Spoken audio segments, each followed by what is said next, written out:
welcome to my channel. Today I'm going to be sharing 8 tips on how you can make your homeschool more efficient. So if you enjoy this type of content and other homeschool and lifestyle content, please remember to subscribe and let's get into it. All right, so first I want to just mention that me being efficient helps me get everything I need to done. Because as a mom and a homeschool mom of 6 kids, life is just busy, okay? We don't have a whole lot of extra curriculars or anything extra in there. We have a few things, but not much. The days are just so busy with trying to get schoolwork done, trying to get it graded and take care of everyone. And so if I wasn't efficient in how I decided to do our scheduling or how I kind of function in my life, I would never get anything done. I would never get just the normal mom things done that I need to with meals, with making snacks, with cleaning. And even then, I still feel like I'm turning my wheel sometimes, especially with little kids. It's just hard to get everything done that I have on my list because they're unpredictable. But there's been many times in my life when people are like, I don't know how you do it all. I don't know how you get so many things done.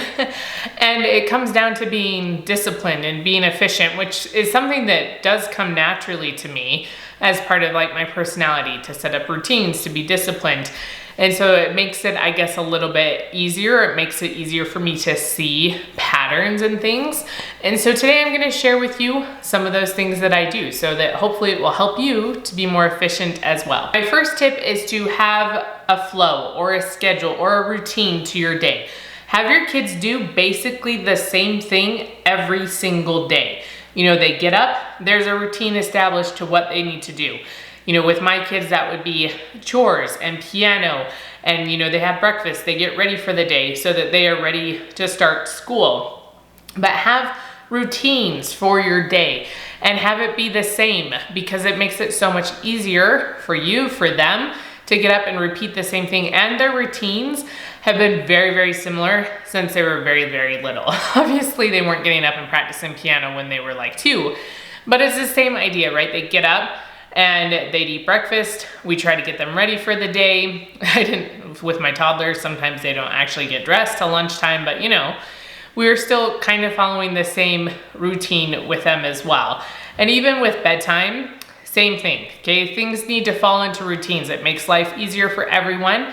We had a family over here for dinner. This was several years ago. It was actually one of my husband's TAs, one of his like first semesters. And my kids, after we finished dinner, ran up the stairs and came back down in their pajamas. And they were both like, how in the heck did you do that? We can't get our kids to do that. And I'm just like, this is what we have always done. This is the routine that has been established, and we stick to it every single day. Obviously, there's little things that come in as exceptions, and we adjust to those. But since there's a routine, the next day after something's been interrupted, it's much easier to return to what we already know. And so make sure with your homeschool, you have some sort of flow to your day. It doesn't have to be a strict schedule per se, but there's things that they need to do. And then you don't have to be telling them either, right? In the morning, a lot of times we still are reminding some of them and trying to check in just because there's so many kids and everything, and some of them forget sometimes.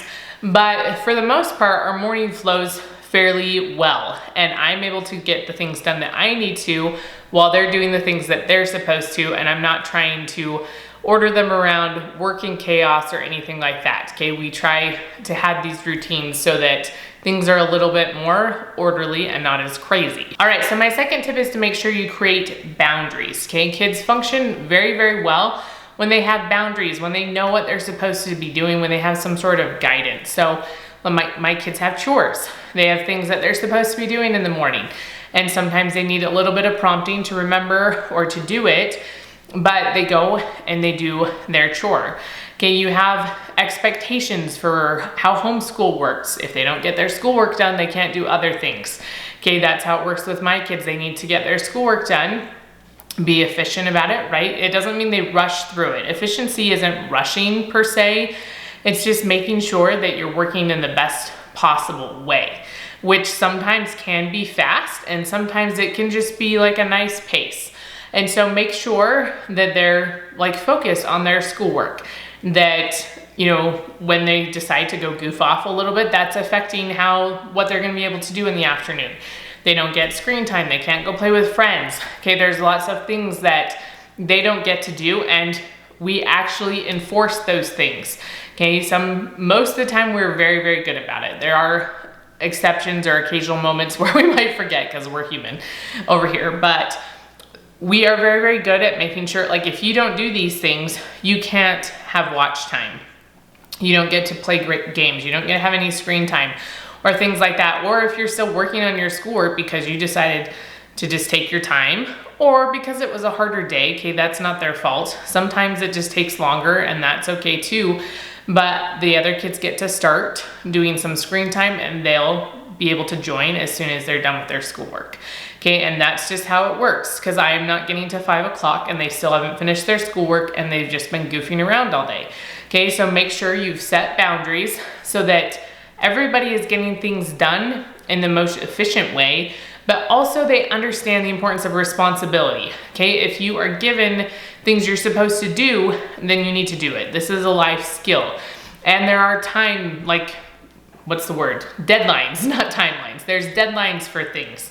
Okay, that is also something that you will have in a real job in the real world. There'll be deadlines for things when they need to be done, and you might have a lot of work too, and you need to decide what you need to do first and what maybe you need to do last, and things like that. All these are very important life skills, so don't deprive your kids of those things. Make sure you're setting those boundaries and that you're enforcing them and that they're clear, that your kids know what they are. All right, my third tip is to put homeschool into a block schedule instead of doing a little bit here and a little bit there. Okay, it's always just hard to stop and restart and stop and restart and stop and restart, okay? Because once you get into it and you're focused on your math, you're like, okay, and you get kind of a rhythm or a groove to it. And if it's constantly interrupted by other things, that makes it hard, because then you have to try to sit down and refocus several times a day. There are times and seasons where it might be more unavoidable. That's a hard word for me to say.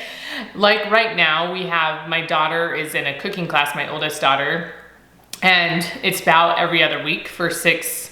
So it's 6 classes every other week. So it's about 12 weeks, I guess, but she doesn't have it every single week. But it's on Wednesdays in the mornings, and we also have piano Wednesday mornings because that was just the best time. And since we homeschool, that's the best time for our piano teacher as well. And so we have a crazy Wednesday morning every other week and we have to adjust a little bit. We've only done it once because she didn't have the cooking class this week, but I stayed home and did group work with all my other kids while my husband went and took her to the cooking class, and then he sat and did some work at a park nearby and stuff. So he was able to be efficient in what he needed to get done, and I was able to still work with the kids and get group work done. Obviously, my daughter didn't get group work that day because piano runs into everything and then her cooking class. But that's just the way it was. Okay, that was the best solution for where we were at. And she still got through the rest of her schoolwork. It took her a little bit longer into the afternoon, but she's doing something fun that she wants to do in the morning as well. And so that's just kind of how it goes, right? There's a little give and take there. So there are times in season where your schedule might be a little bit busier than not. But I try to make sure our mornings are as uninterrupted as possible, just so that we can sit down, we can focus, we can get our schoolwork done. And then if we need to do other things, or there's other activities that pop up or whatever, those come in the afternoon. And with doctor's appointments, I try to schedule them for my kids on Fridays. Some of my appointments end up being during the week and stuff, but my husband can still start schoolwork with my kids while I'm at those appointments, so that works out for us. But try as much as possible to put homeschool into a block. Like this 2 to 3 hour block is when we're doing school. And as your kids get older, the block for some of them might extend a little bit because it just takes longer, or they'll have a lunch break and then have another block after lunch as they have to do their schoolwork.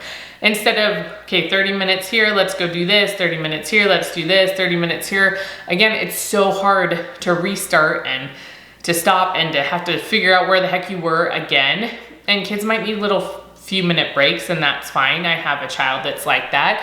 Sometimes she works the most efficiently if you give her a timer, make her work for 15 minutes, and then she gets a few minute break where she can go talk to like my husband, she could go on a walk if she wanted to, anything, and then she comes back and works again for 15 more minutes. But it's not a huge break, it's not a totally different activity, it's still staying focused on what we're doing. My fourth tip is to keep it simple. Okay, keep your curriculum simple, but also just keep your schedule simple. Okay, don't think you need to add in all the co-op groups or all the extracurriculars. Or in our community, we're starting to get a few more like homeschool groups, as far as like the cooking class is a homeschool group. There is like a jujitsu class that has a homeschool group. So those are during the day instead of having to do it after like public school time. And so there's becoming a few more of those as more kids want it, right? As they're asking it and more homeschool groups want it. And that's been really nice to have those options, but that doesn't mean you need to sign up for all those options. Okay, and some of those options only last for a certain amount of time, right? Some of them might be longer term, some are just short. And so that's also something you gotta take into consideration, but try to keep everything as simple as possible. I feel like I am one, when I see stuff, I'm like, oh, we should try that, and we should try that. Oh, this could be fun, and maybe this will work. And we all, I think, have a tendency in some way to do that.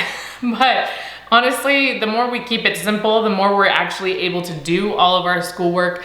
We're able to enjoy everything, and I don't get stressed out that I got all this curriculum or I signed up for all these things and we can't actually do them because it's too much and overwhelming. So keep it as simple as possible. Okay, my fifth tip is to have a plan for the little kids.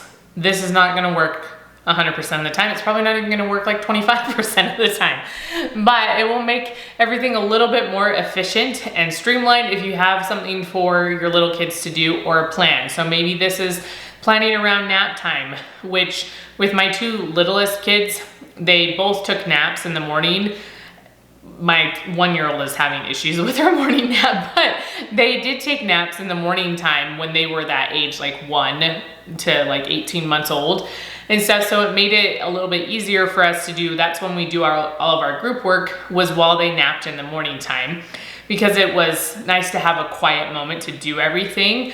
And so you can plan around naps. I personally don't like to do school time, like schoolwork in the afternoon. And that would be the biggest chunk of time when my two littles are both napping. And so you could do that if that's what you want to do and just have it a complete like quiet time. I prefer to get things done in the morning time, and then we have the afternoon to relax or do our own activities and things like that. But that's just my personal preference. So plan around either nap times, have sensory bins. You could have a homeschool helper of some sort if you can afford that, or maybe you have family that's close. We don't have that option, but if you do, maybe you could, even just a couple times a week would be more helpful than nothing, where they maybe go play with grandma or play with some cousins or something, you know, and hang out with a family member. Or like my husband sometimes helps if it's a really crazy morning and we're having a hard time. But, you know, find something, some way to have them involved in their own little thing, or maybe they just want to come sit on your lap, and maybe that works for a while too. You know, give them some snacks, find something to occupy the little kids. Try to plan around schedules, think of best things that might be the most helpful for them, and do that, because that will make everything so much more efficient if you can have little hands busy doing something else and not in your way constantly. Okay, my sixth tip is to be consistent. This is always my biggest tip in everything in life, is to be consistent. I feel like success comes from being consistent. And if you didn't start being consistent when your kids were little, then start now. But I would say with all my kids, I started being consistent with them like about nap times, about bedtimes, about how we eat snacks, all those things when they were super little. And so things are much easier now. It doesn't mean you won't have to remind them or still enforce those routines, right? And be consistent with those routines, but at least it's already there. The framework has started for them. And so being consistent and making sure that you enforce that consistency is pretty key. And the same goes with school. Every single day, make sure you're being consistent. Like, it's not, oh yeah, sometimes we have school on Monday, but this week we didn't. And times we have school on Tuesday, but we just didn't this week. And I'm not saying you can't take breaks if it seems like you really need one or whatever. But come into school, do school, okay? Be consistent in what you're doing. Everybody likes consistency, everybody likes routines, and you're probably thinking like, oh no, I don't think so. I think I just like to fly by the seat of my pants. But there can still be consistency and routines, even in a very like whimsical person. My husband is very much like yellow personality, just kind of go with the flow, whatever. But he still has routines, he still has goals, he still has things he does every day that makes his day run efficiently and get the most things done. So consistency is key. Doing those things daily is key to success in homeschool, in life. And so if you want your homeschool to be more efficient, you have to be consistent in what you've decided to do. So my 7th tip is to put your phone away, which is minimize distractions, okay? I'm not 100% about this, and sometimes now it's almost, I don't know, worse than before, just because since I do have little kids that are napping, I will check the camera and see if they're awake, because we can't always hear them if we're back here because they're like on the other side of the house upstairs. And so if I can't hear them screaming, they could have been screaming for hours and I wouldn't even know. So I will check it sometimes there, and I will have my phone if we are gonna watch like a video or listen to something, but I try not to look at it. My phone is almost always on silent regardless. My mom complains about it. My husband, not so much, because we're both the same. We both have it on silent, but his mom complains about is, you never answer your phone. We just don't. Like, I keep it, it's a distraction. It is such a big distraction. It's a distraction for him when he's trying to get work done. And so if we just keep him on silent, and you don't even have to have it in the same room if you don't like need it for something for that lesson or whatever, I used to always set my phone by the refrigerator before I had little kids again, and I would just leave it there. And that was where it stayed most of the time. And I'd see things, I was like, oh, sorry, I haven't like responded to this. You texted me hours ago, but everyone survives, the world keeps going, and it's very, very fine. But I like to tell my kids this just in general, whenever they're doing their schoolwork, I'm always like, do what you're doing. Okay, they get so distracted by everything else around them, even if there really isn't distractions, they create them. But I'm like, what are you supposed to be doing? Do what you're doing. And I think we just get so caught up in everything else, or we're worried, we have FOMO, all these things that we're just like, I'm gonna miss something, or I gotta look and see what they're doing over there. But focus on what you're doing and do that task until it is complete, and then move on to the next, or take a break and then check out what everyone else is doing. But minimize distractions, minimize what you're doing. It doesn't mean you can't get a few things done here and there, but try to be present. Again, if you're doing homeschool, do homeschool. Don't be doing a billion other things. And then my 8th tip is to have time for you, whether this is before you start homeschool, in the afternoon, maybe while kids are napping or having quiet time, maybe in the evening once kids are down for bed. Whatever it is, you can be a more efficient person if you have time for you and feel like you've had time for you. Okay, if you are like, okay, I got some exercise in today, maybe I got some like meditation, scripture study in for today. Maybe I just had like 30 minutes to do something I wanted to do, or to just have quiet. Okay, I look forward to once my 2 littles are down for naps and my big kids are doing quiet things, when it's just quiet. It's like one of my favorite times of the day, because the morning is so huge. It's so busy with all the homeschool things. It's very loud. And so getting to those few moments where I'm just like, oh, it's quiet and I can enjoy it is so nice and refreshing, and it like rejuvenates you to keep going. And you can be more efficient if you take breaks. They don't have to be huge breaks, but just having some little time here and there for you, which means you can't schedule in to do all the things all the time, okay? You shouldn't be running from thing to thing to thing to thing all the time, because then you don't have those moments of calm for you and for your family, okay? You all need those moments of calm. So make sure you plan in some time in your day for you. All right, so those are my 8 tips on how we could be more efficient in our homeschool. Please comment down below and let me know how you like to be efficient, or things that might help you to be more efficient, or maybe something you're trying to work on. I would love to hear everything that you guys are going through. It helps strengthen all of us when we can share with one another, so please let me know. And remember to give this video a thumbs up, and I will see you next time.